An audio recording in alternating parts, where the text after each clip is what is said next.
Assalamu alaikum warahmatullahi wabarakatuh. Hello dear students, this is your course instructor Asif Javed. I welcome you back to EACT classes. आज हम field theory को further continue करेंगे।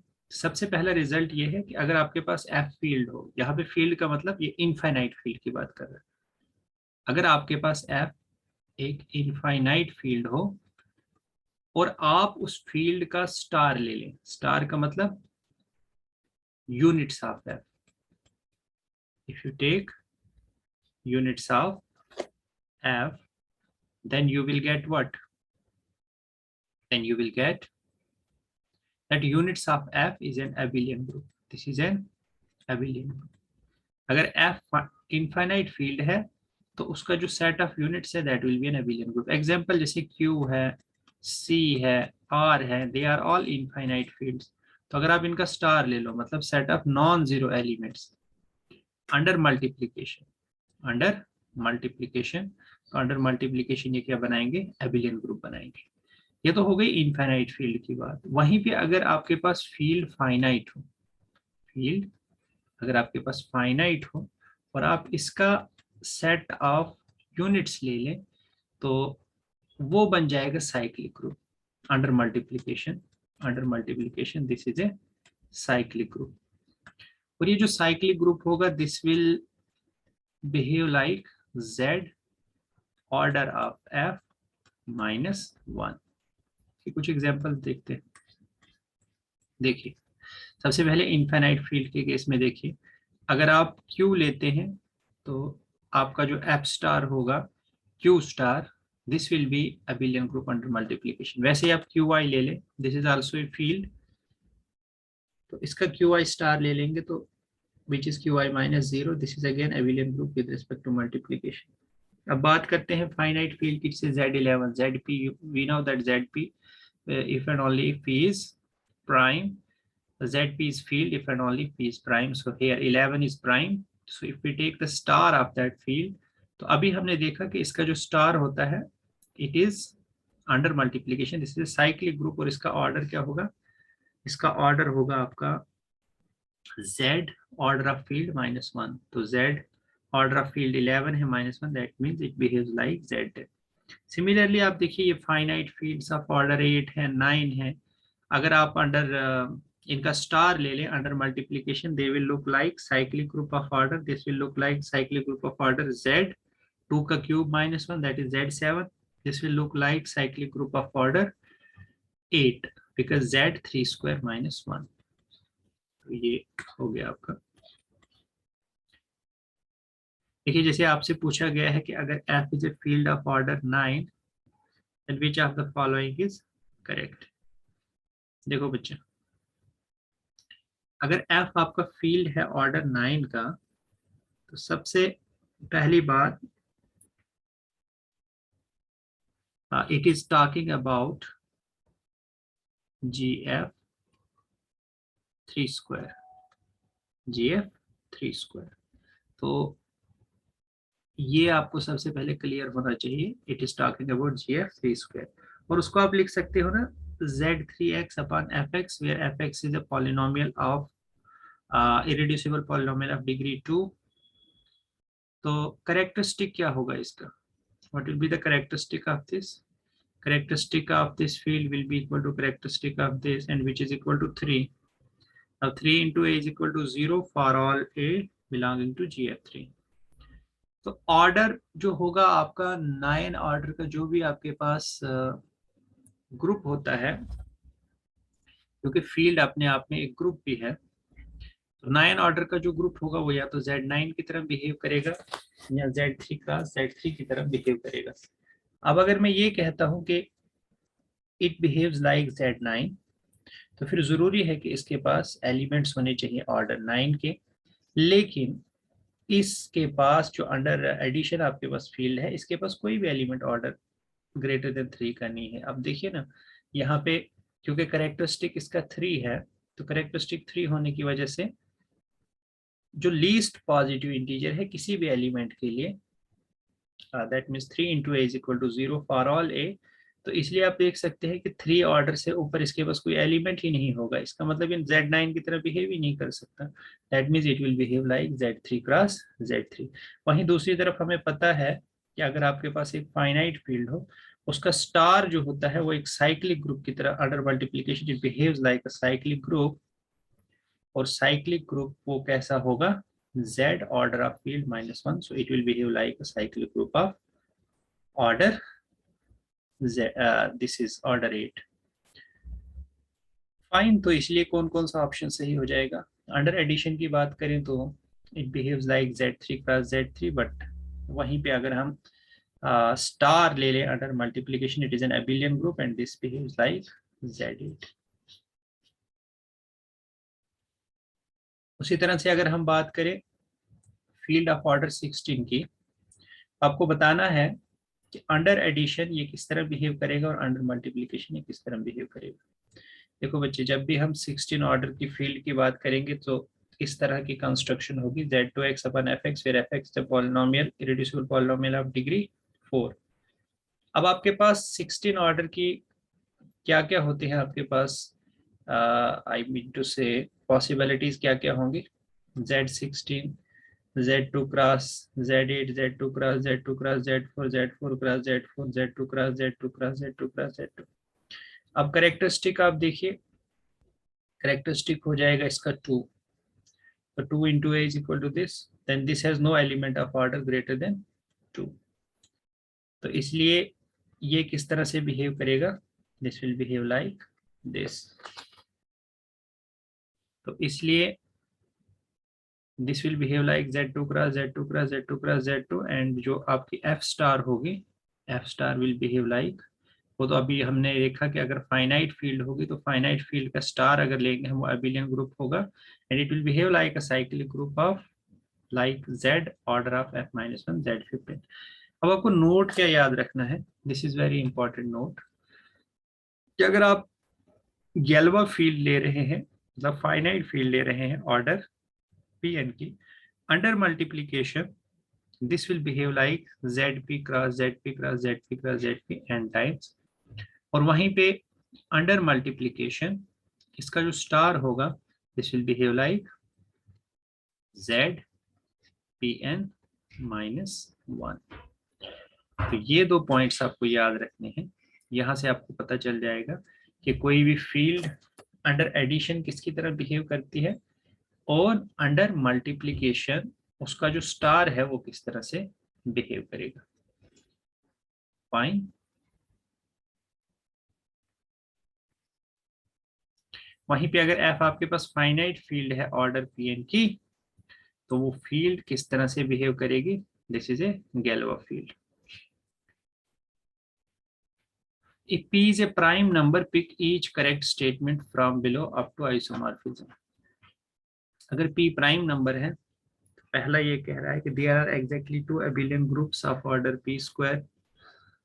दूसरा, there are exactly 2 groups of order P square। There exist exactly 2 commutative ring of order P square। There exist exactly 1 integral domain of order P square।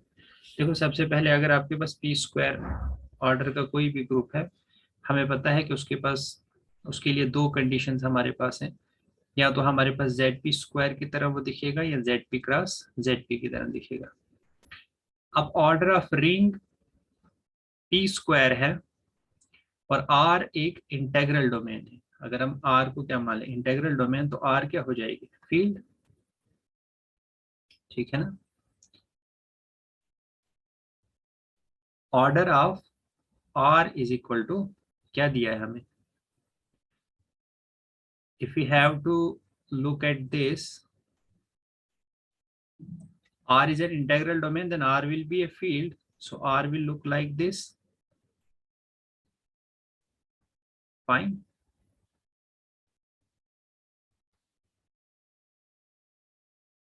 कि अगर P prime number है तो P square में हमारे पास दो possibilities होंगी, ZP square और ZP cross ZP। पहला ऑप्शन बोल रहा है there are exactly 2 abelian groups of order P square, बिल्कुल सही कह रहा है, क्योंकि ZP स्क्वायर साइक्लिक है, साइक्लिक है तो अबिलियन होगा, और ये दूसरा भी जो है ZP अबिलियन है, ZP अबिलियन है, तो direct product of abelian groups is abelian. तो 2 अबिलियन होंगे, सही कह रहा है, पहला ऑप्शन सही हो जाएगा। दूसरा कह रहा है there are exactly 2 groups of order P square, तो सही कह रहा है, एक ZP स्क्वायर की तरह बिहेव करेगा, एक ZP क्रॉस ZP की तरह बिहेव करेगा, दूसरा भी सही है। तीसरा कह रहा है कि there are exactly 2 commutative rings of order P square, कि हमारे पास एग्जैक्टली 2 कम्यूटेटिव रिंग्स होंगी ऑफ ऑर्डर पी स्क्वायर। तो क्या ये सही होगा?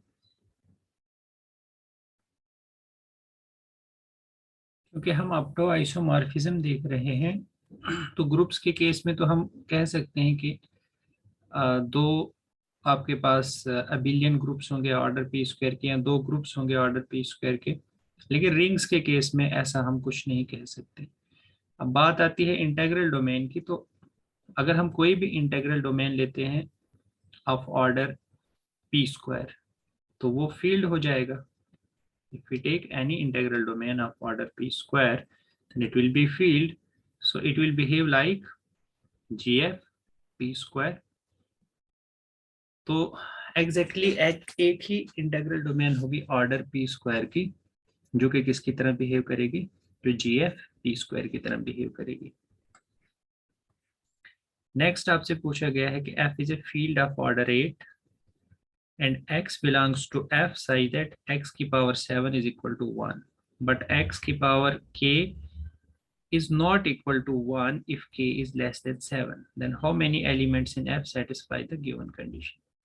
देखो आपको गौर से देखना है, क्वेश्चन में पूछ क्या रहा है आपसे। एक तो कह रहा है कि this is field of order 8, अगर फील्ड ऑफ ऑर्डर 8 है तो एकदम से आपके दिमाग में आना चाहिए कि it is talking about gf 2 की पावर 3, फर्स्ट थिंग। दूसरा आपसे ये कह रहा है कि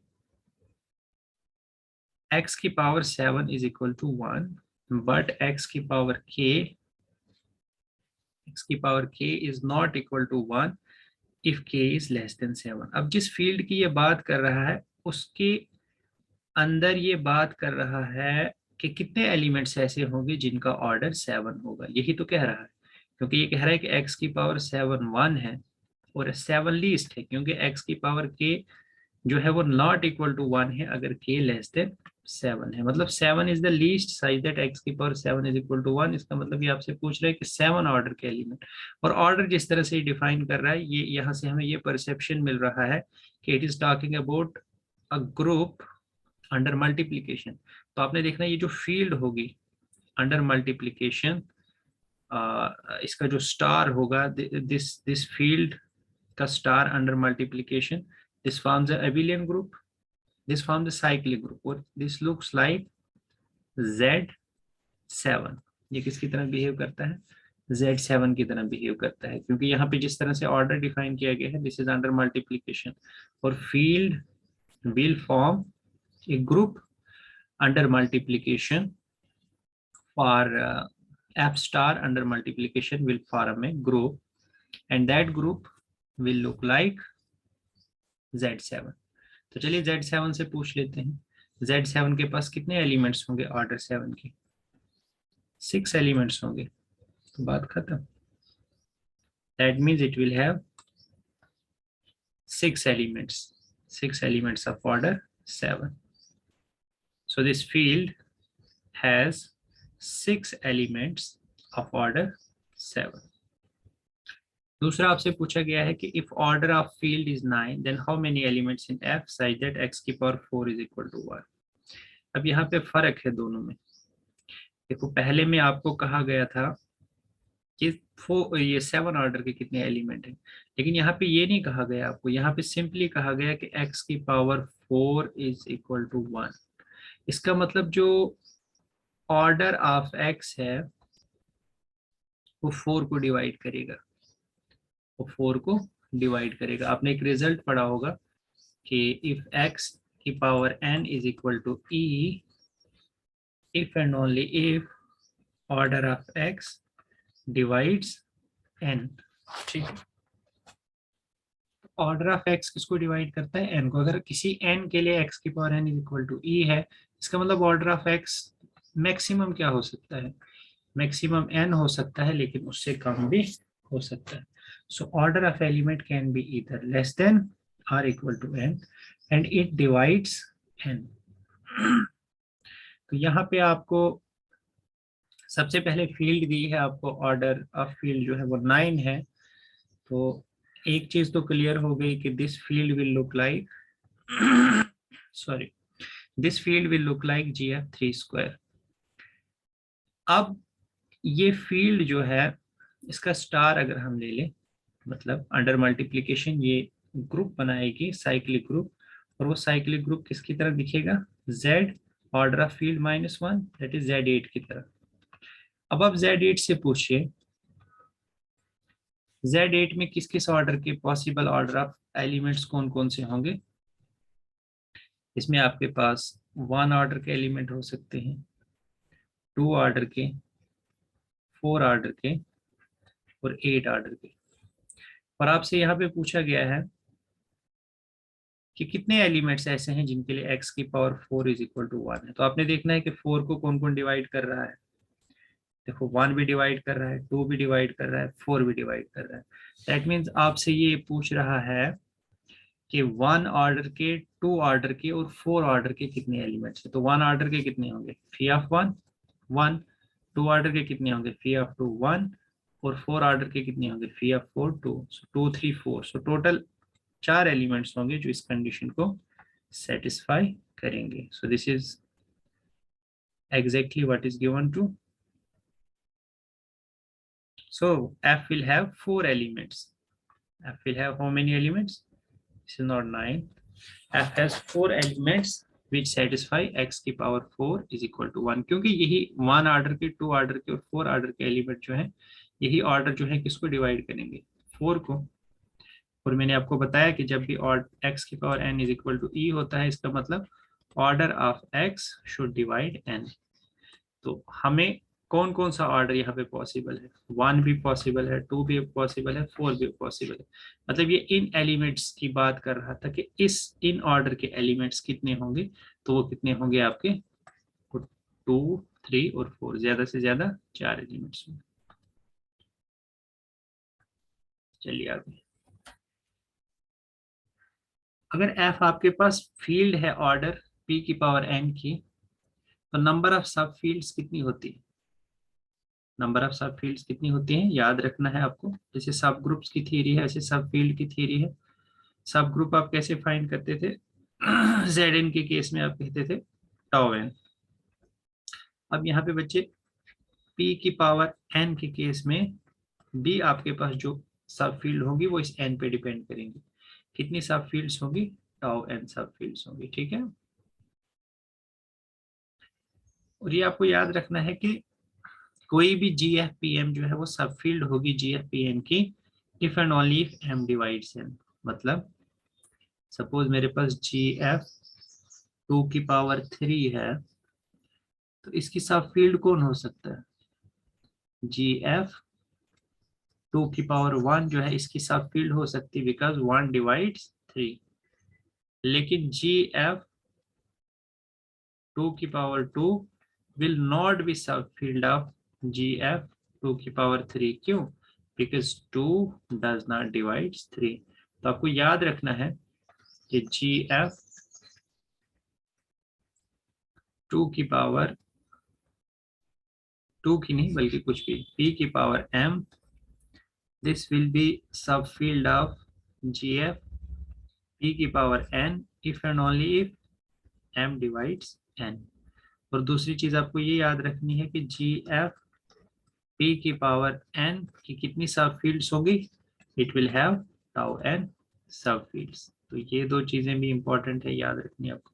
जैसे इसमें पूछा गया है कि अगर ऑर्डर ऑफ फील्ड 16 हो, तो सबसे पहले बच्चे 16 है तो आपको एकदम से दिमाग में आना चाहिए it will look like GF 2 की पावर 4। कितनी सब फील्ड होंगी इसकी, तो टाउ 4 होंगी।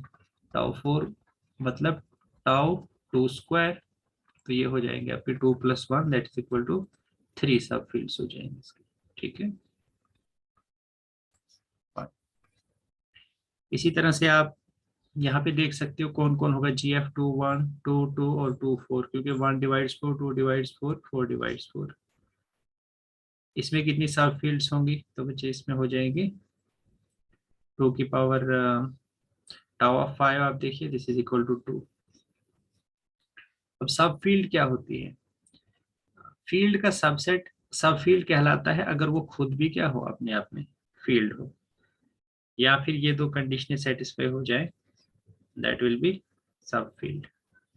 ठीक है, एग्जांपल आप देख सकते हैं, जैसे Q is subset of R, और Q अपने आप में एक फील्ड भी है, तो सब फील्ड हो जाएगा। वैसे ही आप देख सकते हैं कि Q√2√3 this is contained in R, और अपने आप में फील्ड भी है, तो सब फील्ड हो जाएगा। अभी Chinese remainder theorem for ideals क्या है बच्चे, याद रखना है आपको कि अगर आपके पास R commutative ring with unity है and I1 I2 In are ideal generated by I, ये सब के सब क्या है, they are ideal generated by I, then R upon I, ये थोड़ा सा लिखने में मुझे लगता है गड़बड़ की है, जस्ट अ सेकंड। हाँ, ये यहाँ पे देखना है बच्चे आपको, ये मल्टीप्लीकेशन है, ठीक है। I is equal to I1 into I2 into I, and where they are ideal generated by I, then R upon I is equal to R upon I1 I2 In, this is isomorphic to R upon I1 R upon I2 R upon I, और GCD of I, जो भी दो ideals जो आप ले रहे हो generated by I1 या जनरेटेड बाय जो भी ले रहे हो, उनका जो GCD है वो 1 होना चाहिए डिफरेंट I और J के लिए। इसे Z अपॉन 6 है, ठीक है। तो Z अपॉन 6 को आप कैसे लिख सकते हो, Z अपॉन 2 इंटू 3। तो यहाँ पे देखिए जब मल्टीप्लीकेशन को अलग अलग कर सकते हैं, Z upon 2 Z upon 3, so Z6 this will behave, और 2 और 3 का GCD 1 होता है, so Z6 will behave like Z2 cross Z3। Z upon 15, you can write 15 as 3 into 5, जैसे I को आप लिख सकते हो I1 into I2 into IN, और 2 और 3 और 5 का GCD 1 है, so this will look like Z upon 3 Z upon 5, so that is Z3 cross Z5।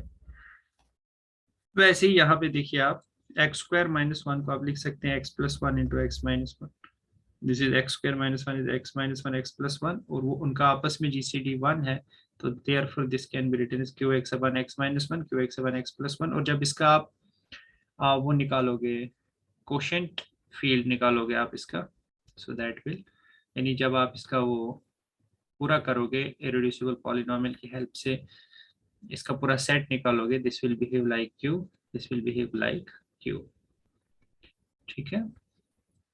इसके मैक्सिमल और प्राइम आइडियल पूछे हुए हैं, तो क्यू क्रॉस क्यू के एग्जैक्टली दो मैक्सिमल और प्राइम आइडियल हैं, ये पीछे हम मैक्सिमल प्राइम आइडियल की थ्योरी में कर चुके। एक्स की पावर 4 माइनस 1 को आप लिख सकते हैं ऐसे, और इनका GCD 1 है, तो इसलिए चाइनीज रिमाइंडर थ्योरम लगाइए आइडियल के लिए, so this will behave like this.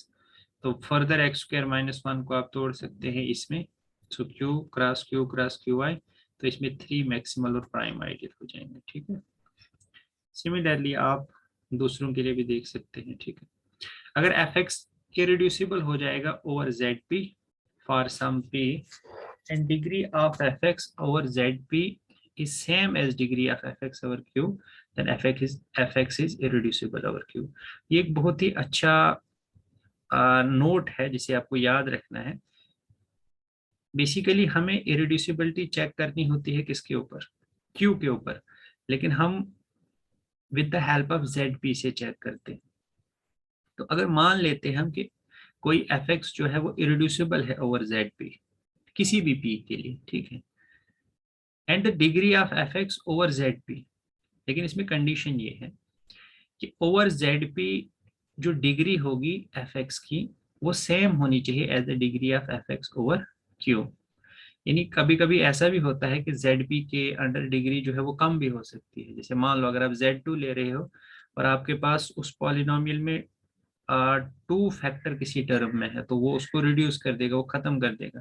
लेकिन अगर ऐसा होता है कि किसी जेड पी के over degree of F X जो है वो सेम रह रही है over Z P as the degree of F x over Q, तो उस केस में एफ एक्स इरिड्यूसिबल हो जाएगा ओवर क्यू। एग्जाम्पल देखिए, जैसे F x is equal to X square plus x plus one. Now you have to keep one thing in mind कि जब भी आप इरिड्यूसिबिलिटी चेक करते हो ओवर जेड पी, तो उसमें आपको एक लिमिटेशन है कि उसमें आप क्या करते हो। You have to see that irreducibility whenever you check over Z p, उसमें आप अप टू डिग्री 3 ही ले सकते हो, क्योंकि डिग्री 3 से ऊपर जब आप इरिड्यूसिबिलिटी जेड पी में चेक करते हो then you can not do that actually, because उसमें वो लिमिटेशंस आ जाती हैं। सो अप टिल Z3 जो है आप ये काम, सॉरी अप टू डिग्री 3 ये काम आप कर सकते हो। जैसे मान लीजिए F x is equal to X square plus x plus one है, वैसे तो ये साइक्लोस्टोमिक पॉलिनोमियल है, तो वैसे भी आप कह सकते हो कि this is irreducible over Q. लेकिन अगर हम उस तरीके से देखें, देखिए वन प्लस एक्स स्क्वायर जो है this is irreducible over Z2 पे क्यों, क्योंकि जीरो पे F of zero is one, F of one is three, तो किसी भी एलिमेंट पे ये जीरो नहीं हो रहा है, this is non zero for all the elements. पर degree of F x over Z2 से कोई फर्क पड़ेगा इसकी डिग्री में, देखो ना, one is not equal to zero, इसका coefficient one which is not equal to zero and इसका coefficient one not equal to zero. So over Z2 इसकी डिग्री जो है वो सेम रह रही है। तो अभी हमने देखा कि अगर किसी भी ZP के अंडर कोई पॉलिनोमियल इरिड्यूसिबल हो जाए तो वो Q के ऊपर भी इरिड्यूसिबल हो जाता है, सो ये Q के ऊपर भी इरिड्यूसिबल हो जाएगा। वैसे इसको देखिए आप, अब आप कहेंगे Z2 के अंडर जरा चेक कीजिए, अगर मैं F of X equal to zero लेता हूँ तो जीरो पे वन हो जाएगा, और वन पे क्या हो जाएगा, वन पे हो जाएगा ये one plus two plus one four, उस पर तो नहीं होगा। थ्री के केस में देखिए, थ्री में जीरो पे क्या होगा वन, वन पे क्या होगा four which is not equal to zero, और टू पे क्या होगा टू टू जार फोर, फोर और एट 12 और one 13 which is again not equal to zero. तो for all elements in Z3 this is not equal to zero, और up to degree 3 हम वो फार्मूला लगा सकते हैं। So this is not equal to zero for all x belonging to Z3, सो ये irreducible हो जाएगा over Z3, plus over Z3 इसकी डिग्री में कोई फर्क नहीं पड़ेगा। मेन चीज आपने देखना होता है लीडिंग कोफिशिएंट इसका वन है, वो जीरो नहीं होना चाहिए। Leading coefficient over Z3 zero नहीं होगा तो इसकी डिग्री सेम रहेगी over Z3 as well as over Q, तो इसलिए हम कह सकते हैं कि this is irreducible over Q। ठीक है, और अगर आपके पास एफ एक्स इरिड्यूसिबल हो ओवर Q और F x is not equal to A ji X, where a is not equal to 1 or -1, then fx is irreducible over z। क्या मतलब है इसका, अगर आपके पास एक पॉलिनोमियल, बेसिकली होता यह है कि हमें इरिड्यूसिबिलिटी z के ऊपर चेक करनी होती है, तो z के ऊपर कोई एक्सक्लूसिवली आप इरिड्यूसिबिलिटी को चेक करने के बजाय आप ऐसा कीजिए कि आप q के ऊपर, क्योंकि जनरली आप देखिए आइंस्टाइंस आपने हमने आइंस्टाइंस थ्योरम ऑन इरिड्यूसिबिलिटी पढ़ा, तो वो भी ओवर क्यू है, और भी हमने बहुत सारे साइक्लोस्टोमिक पॉलिनोमियल पढ़ा तो वहां पे भी हमने ओवर क्यू देखा। तो अगर ओवर क्यू हमें पता है तो ओवर क्यू की हेल्प से हम ओवर जेड पे भी जा सकते हैं। बेसिकली हमें एंश्योर क्या करना है, एंश्योर हमें ये करना है कि अगर एक पॉलिनोमियल इरिड्यूसिबल है ओवर क्यू और एफ एक्स जो है it should not be equal to A dot ji X, here a is not equal to 1 and minus, यानी fx जो है वो किसके इक्वल नहीं होना चाहिए। अगर आपके पास कोई भी पॉलिनोमियल इरिड्यूसिबल है ओवर qx और fx is not equal to a dot gx, और उसमें जो a है ना, जो आप कॉमन ले रहे हैं उस fx से, वो ना तो 1 के इक्वल होना चाहिए ना -1 के, मतलब नॉट इक्वल टू 1 और -1 के लिए, यानी जब भी a ना तो 1 हो और ना तो -1 हो, 1 और -1 को छोड़ के अगर fx इसके इक्वल ना हो तो उस केस में, या आप बेसिकली ये दूसरे लफ्जों में ये कहना चाहता है कि f x is equal to A dot ji x, यानी जब भी f x a dot ji x हो तो ए क्या होना चाहिए, या तो 1 होना चाहिए या -1 होना चाहिए। तो अगर 1 या -1 हो और एफ एक्स एक तो इरेड्यूसिबल हो ओवर क्यू, और साथ में एफ एक्स जो है ए डॉट जी एक्स के इक्वल है, और वो या तो 1 के इक्वल है या -1 के इक्वल है, तो उस केस में ये ओवर जेड भी क्या हो जाएगा, इरेड्यूसिबल हो जाएगा। देखिए एग्जाम्पल से आपको क्लियर हो जाएगा।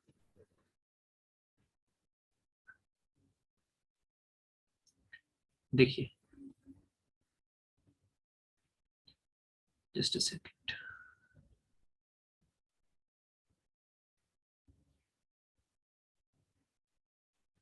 फाइन। जैसे ये देखिए f x equal to x cube plus 2x plus 1, अभी हमने देखा कि this is irreducible over Q, और इसमें से कुछ कॉमन ले सकते हैं आप, नथिंग।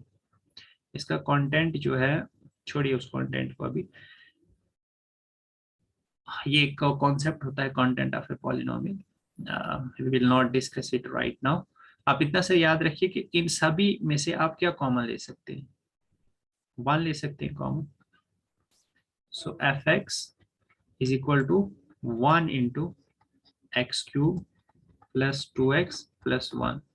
तो मैंने क्या कहा था आपको कि एफ एक्स किसके इक्वल होना चाहिए, याद क्या रखना है आपको, या तो 1 इंटू जी एक्स के इक्वल होना चाहिए या -1 इंटू जी एक्स के इक्वल होना चाहिए। तो जी एक्स देखिए क्या है, यहाँ पे जी एक्स का काम ये कर रहा है, और ए की जगह क्या आ रहा है 1 या -1 आना चाहिए, तो 1 आ रहा है।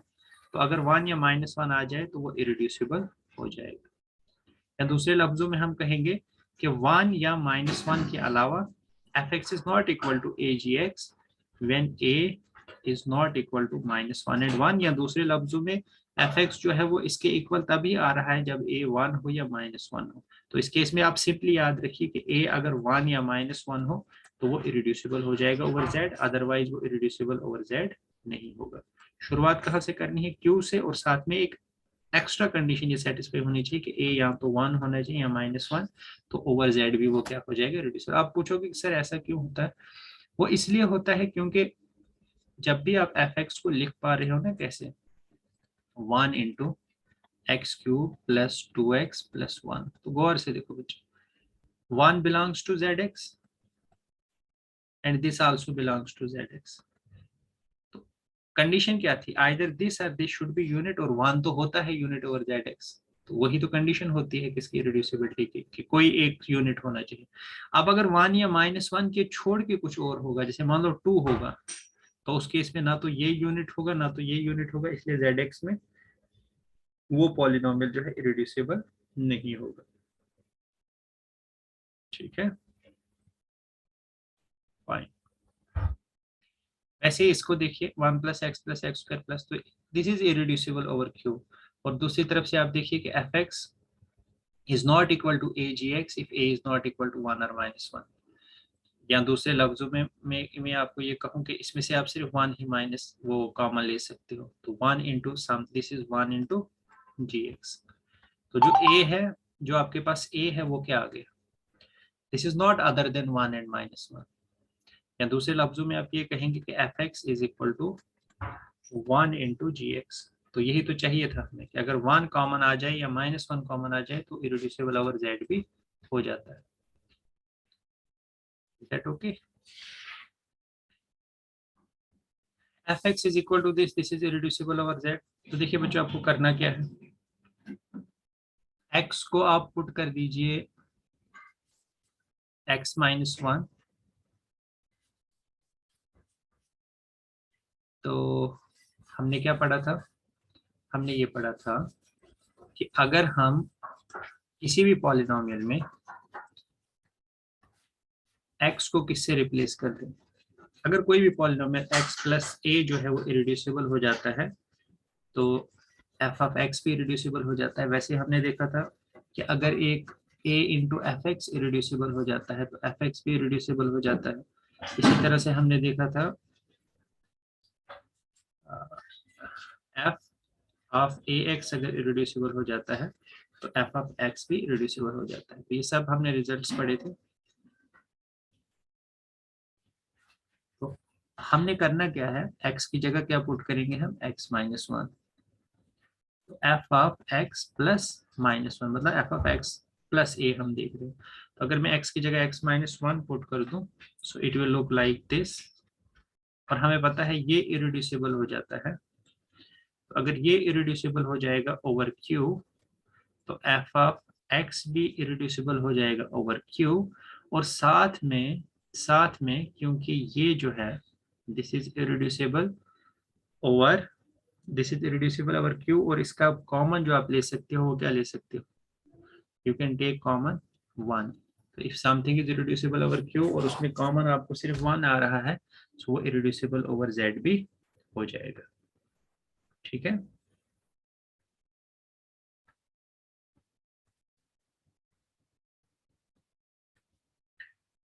दूसरा रिजल्ट क्या है, सिर्फ जेड एक्स के लिए है कि एफ एक्स अगर जेड एक्स में है और F x is irreducible over Z, then F x is irreducible over Q.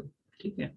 अगर कोई चीज जेड में इरिड्यूसिबल है तो ओवर क्यू भी वो क्या हो जाती है, इरिड्यूसिबल हो जाती है। लेकिन याद रखना for only Z x, f x should belong to Z x. So if f x is belonging to zx and fx is irreducible over z, then fx is also irreducible over q. तो Q में अगर कोई चीज irreducible है तो जरूरी नहीं है वो Z में भी होगी, उसके लिए कंडीशन है कि उस पॉलिनोमियल में हम सिर्फ वन या माइनस वन कॉमन ले सकते हो। लेकिन अगर कोई पॉलिनोमियल ओवर Z इरिड्यूसिबल हो जाती है तो दैट मीन्स वो ओवर Q भी क्या होगी, इरिड्यूसिबल होगी। ठीक है, this is very important result.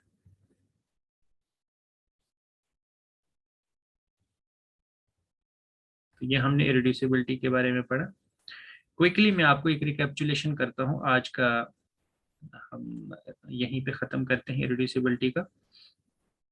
देखिए सबसे पहले मैंने आपको इरिड्यूसिबिलिटी के बारे में बताया। इरिड्यूसिबल पॉलिनोमियल क्या होता है, कोई भी नॉन ज़ीरो और नॉन यूनिट पॉलिनोमियल जो है उसे हम इरिड्यूसिबल कब कहते हैं, अगर हम उसे कैसे लिख सके, if f x is equal to g x into h x such that either gx is unit or hx is unit, तो उस केस में हम कहेंगे कि वो पॉलिनोमियल क्या है, इरिड्यूसिबल है। अच्छा, उसके बाद हमने इरिड्यूसिबिलिटी में जो सबसे पहला इंपॉर्टेंट रिजल्ट पढ़ा दैट वाज आइंस्टाइन्स थ्योरम। एक तो हमने डेफिनेशंस वगैरह से देख लिया इसको, बेसिक डेफिनेशन से, फिर आइंस्टाइन थ्योरम में हमने पढ़ा कि अगर आपके पास कोई भी पॉलिनोमियल हो like a naught plus a one x and so on plus a n x n, मतलब एन डिग्री की पॉलिनोमियल है आपके पास, साइज दैट आपके पास एक प्राइम नंबर है जो ए नॉट को भी डिवाइड करता है, ए वन को भी, और ए एन को डिवाइड नहीं करता है, और पी स्क्वायर जो है वो ए नॉट को डिवाइड नहीं करता है। तो जब ऐसा हो जाता है तो हम कहते हैं कि वो पॉलिनोमियल ओवर क्यू इरिड्यूसिबल हो जाएगा। We start with a polynomial in Z x, मतलब ये जो आपके कोफिशिएंट्स हैं they should come from z, तो ये कंडीशन अगर सेटिस्फाई हो जाएगी then we say that polynomial is irreducible over q। ठीक है। अच्छा, उसके बाद हमने क्या देखा सॉरी, उसके बाद हमने देखा कि 1 plus x square plus and so on plus x की power p minus one, where p is any prime. तो इस तरह का जो भी पॉलिनोमियल होगा जिसको हम साइक्लोस्टोमिक पॉलिनोमियल कहते हैं, ये ऑलवेज इरिड्यूसिबल होता है over Q. This is always irreducible over Q. Example जैसे 1 प्लस एक्स 1 प्लस एक्स है, जैसे यहाँ 1 प्लस एक्स स्क्वायर है, पहले में p हमने 2 लिया, दूसरे में p हमने 3 लिया, ऐसे ही हम डिफरेंट p's ले सकते हैं और इरिड्यूसिबिलिटी बता सकते हैं। उसके बाद हमने देखा था कि अगर आपके पास कोई भी पॉलिनोमियल है such that a into fx is irreducible, तो fx भी irreducible हो जाएगा। वैसे ही अगर कोई नॉन जीरो एलिमेंट आप ले रहे हैं और f into ax is irreducible, तो fx भी irreducible हो जाएगा। इसी तरह से अगर f of x plus a is irreducible, तो f of x भी क्या हो जाएगा, irreducible हो जाएगा। ठीक है, तो ये बेसिकली हम लाते थे उसे कहाँ पे पहुंच जाते थे, आइंस्टाइन्स क्राइटेरियन तक पहुंच, बहुत सारे पॉलिनोमियल जो वैसे दिखते नहीं थे हमें, लेकिन उन्हें आइंस्टाइन्स क्राइटेरियन तक पहुंचाते थे with the help of this. उसके बाद मैंने आपको बताया कि जो आपके पास फील्ड होती हैं, फील्ड में जैसे सबसे पहले सी की बात करेंगे, तो सी में जो सिंगल डिग्री पॉलिनोमियल होते हैं, single degree polynomial they are irreducible. और अगर सी में ग्रेटर देन 1 डिग्री के हम कोई भी पॉलिनोमियल लेंगे वो रिड्यूसिबल हो जाते हैं। आर के केस में हमने क्या देखा, आर के केस में जो 1 डिग्री के पॉलिनोमियल हैं या 2 डिग्री के पॉलिनोमियल, 1 डिग्री के तो इरिड्यूसिबल हो जाएंगे, ठीक है। 2 डिग्री के रिड्यूसिबल भी हो सकते हैं, इरिड्यूसिबल भी हो सकते हैं, लेकिन ग्रेटर देन 2 जो भी पॉलिनोमियल होंगे over R they are all reducible. हमने यहाँ पे देख लिया। उसके बाद हमने देखा कि रिड्यूसिबिलिटी, हम रिड्यूसिबिलिटी चेक कर सकते हैं ओवर जेड पी। कैसे चेक कर सकते हैं कि अगर फॉर सम पी, कोई भी पी के लिए अगर f of x is not equal to 0 for all x belonging to Z p, तो उस केस में हमने कहा था कि f x is irreducible over Z p, f x is irreducible over Z P. लेकिन उसमें हमने कहा था कि दिस इज ट्रू फॉर, कहाँ तक के लिए ट्रू है वो, up to degree 3, up to degree 3। इसी तरह से अगर f of x is equal to 0 for some x belonging to Z P, for some x belonging to, अब बेसिकली ये जेड पी नहीं है, this is in general Z n के case में हम देखते हैं, ठीक है, जेड एन, किसी भी जेड एन के लिए। सो if F of x is not equal to 0 for all x belonging to Zn, then we say that fx is irreducible over Zn. इसी तरह से अगर fx is equal to 0 for some x belonging to Zn, then we say that fx is reducible। इसके लिए कोई degree की जरूरत नहीं है, किसी भी Zn के लिए अगर आपको ये ट्रू हो जाए, then we say that this polynomial is reducible। And if fx is not equal to 0, let me see whether it is for Zn or Zp. I think it must be in general. Let me check. Sorry, ये जो है आपका Zp के लिए ही होता है, ठीक है, ये Zp के लिए ही होता है कि अगर fx is not equal to 0 for all x belonging to Zp, तो up to degree 3, then we say that fx is irreducible over Zp। और इसी तरह से अगर हम fx is equal to 0 for some x belonging to Zp, then we say that fx is not irreducible over Zp। और ये वाला जो है this is up to degree 3 only, this is up to degree 3 only, और ये जो है किसी भी डिग्री के पॉलिनोमियल के लिए आप लगा सकते हैं। अच्छा, उसके बाद बेसिकली इसकी हेल्प कहाँ पे मिलेगी हमें, इसकी हेल्प हमें मिलेगी ओवर क्यू। जब हमें चेक करना होता है तो हम क्या करते हैं, ओवर जेड पी चेक करते हैं। अगर ओवर जेड पी कोई पॉलिनोमियल इरिड्यूसिबल हो जाता है तो वो ओवर क्यू भी क्या हो जाएगा, इरिड्यूसिबल। और अगर ओवर जेड पी कोई पॉलिनोमियल इरिड्यूसिबल नहीं होता है तो ओवर क्यू भी वो पॉलिनोमियल इरिड्यूसिबल नहीं होगा, ठीक है। तो with the help of Z P V catch hold of Q. और जब क्यू का हमें पता चल गया तो क्यू की हेल्प से हम फिर देखते हैं कि अगर कोई पॉलिनोमियल ओवर क्यू इरिड्यूसिबल है तो वो ओवर जेड भी इरिड्यूसिबल हो जाएगा अगर उस पॉलिनोमियल में हम क्या कॉमन ले सकें, या 1 कॉमन ले सकें या -1 कॉमन ले सकें, तो वो ओवर जेड भी हो जाएगा।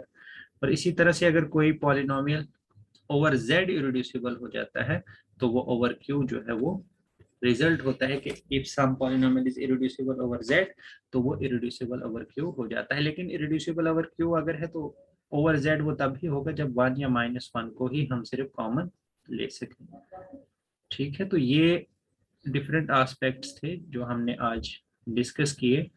इसी के साथ आपका जो इरिड्यूसिबिलिटी का कॉन्सेप्ट है वो यहीं पे ख़त्म हो जाता है। तो नेक्स्ट अब जो हम पढ़ेंगे कल के लेक्चर में let me tell you what we are going to study in tomorrow's lecture. देख सकते हैं कल हम पढ़ेंगे ये प्रिंसिपल आइडियल, इससे पहले हम पढ़ेंगे ये प्रिंसिपल आइडियल क्या होता है, ठीक है। प्रिंसिपल आइडियल डोमेन के बारे में हम पढ़ेंगे। इसी तरह से हम पढ़ेंगे यूनिक फैक्टराइजेशन डोमेन के बारे में, इरेड्यूसिबल एलिमेंट, प्राइम एलिमेंट क्या होता है, उसके बाद यूक्लिडियन डोमेन क्या होती है, यूनिक फैक्टराइजेशन डोमेन क्या होती है, इनके बीच में रिलेशन क्या होता है, अलजेब्राइक एलिमेंट्स क्या होते हैं। अच्छा, आपका अलजेब्राइक एलिमेंट्स क्या होते हैं, ट्रांसीडेंटल एलिमेंट्स क्या होते हैं, अलजेब्राइक एक्सटेंशंस क्या होती हैं, स्प्लिटिंग फील्ड क्या होता है, गैलोइस ग्रुप क्या होता है, गैलोइस फील्ड हमने पढ़ा है, गैलोइस ग्रुप क्या होता है। तो ये सब चीजें हम कल के लेक्चर में कंप्लीट करेंगे। हो सकता है एक दो लेक्चर लगे, तो एक दो लेक्चर में मॉडर्न अलजेब्रा जो है वो कंप्लीट हो जाएगा। So this is all I have for you guys in today's lecture. Thank you so much and have a nice day. Have a nice Friday. Do remember me in prayers, because there is a moment in Friday where you can actually ask Allah whatever you want to ask, and your prayers will definitely be answered. Thank you so much.